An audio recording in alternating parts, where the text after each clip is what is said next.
him on the run. You know, besides the call, which is gonna fool a predator's ears, I also like to fool their eyes. I like using a decoy in conjunction with my call a lot of the times. Usually, that decoy may be something as simple as a feather, could be an electronic decoy that's actually flipping around and looks like a wounded animal, or sometimes I'll even utilize a fawn or a coyote decoy as well. Coyote decoys can be great, but only in certain times of the year. Sometimes I don't use a coyote decoy because it can intimidate a younger or immature coyote. It can see it when it's coming into a call and think, uh-oh, there's already a mature coyote here. I'm burning out. I don't want anything to do with this coyote. However, during the breeding season, if you utilize a coyote decoy, it can be awesome. We use the Montana Decoy Song Dog.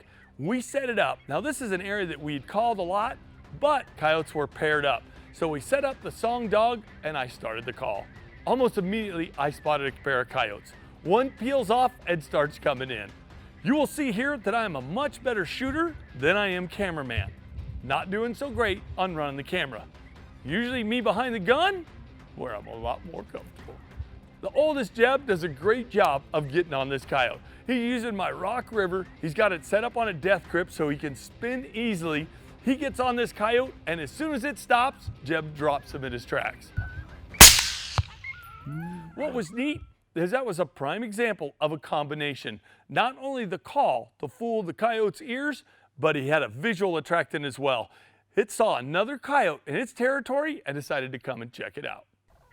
Canine pup in distress, baby. Nice job. Jeb's we were out just what?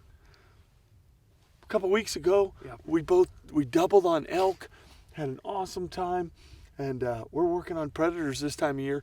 Jeb's, all our cows are having calves, and About halfway through at the moment. we've had some trouble with coyotes before in the past. So literally, we're trying to thin them down. Just being smart with population control. Yeah, exactly. Everybody loves a coyote. We do too. We don't want to kill the last coyote, but we definitely want to manage them and make sure they're not killing our calves. But what was interesting here, Jeb had been hearing some coyotes out here. We came out here early this morning.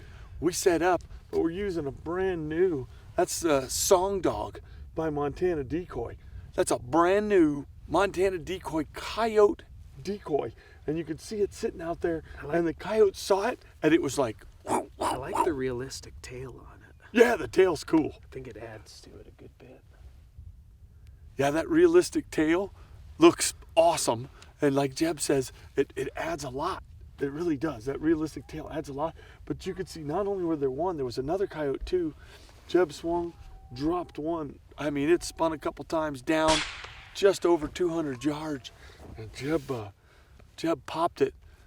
Again, some of the things that make us successful, this is my signature call with Western Rivers, and the 50% volume reduction button, huge to have that. As a coyote's starting to close the distance, I can push that, drop the volume down, and help suck them in even closer. We've got a myriad of calls on here that we can bounce back and forth from, and you could tell those coyotes have eaten a few dogs. Yep. Probably some that needed to go. Yeah, definitely. So we're working on some predator control out here on the ranch. Our calves are just over the hill, and we always seems like have a couple coyotes that'll learn how to take calves down. And once they learn how to kill a calf, you got a problem. They become coyotes. our big problem. Yeah, exactly. Especially you're selling calves for anywhere from $600 to $850 on average. Every time a coyote kills a calf, that's taking money away from us being able to put it back in the farm, pay Jeb. Makes me a worried parent. Yeah, a worried parent. So we're gonna go out here. We're gonna pick up this beautiful coyote. But that was a textbook setup. Hiked in a ways before the sun came up. Got set up on this ridge, and the coyotes came in before the sun popped over the ridge. Jeb made an awesome shot. Hornady 223. That's Superformance. You could hear it hit. Oh yeah. I mean, just a solid whop. So why don't you take the rifle off the rest? Let's cruise down there. We'll go right past the call and the decoy and go get that coyote. Nice job, buddy.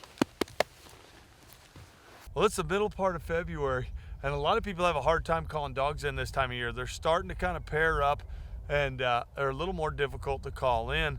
So we go with a lot more vocalizations, coyote vocalizations. So we were using my signature call with Western River, and I went with a puppy in distress.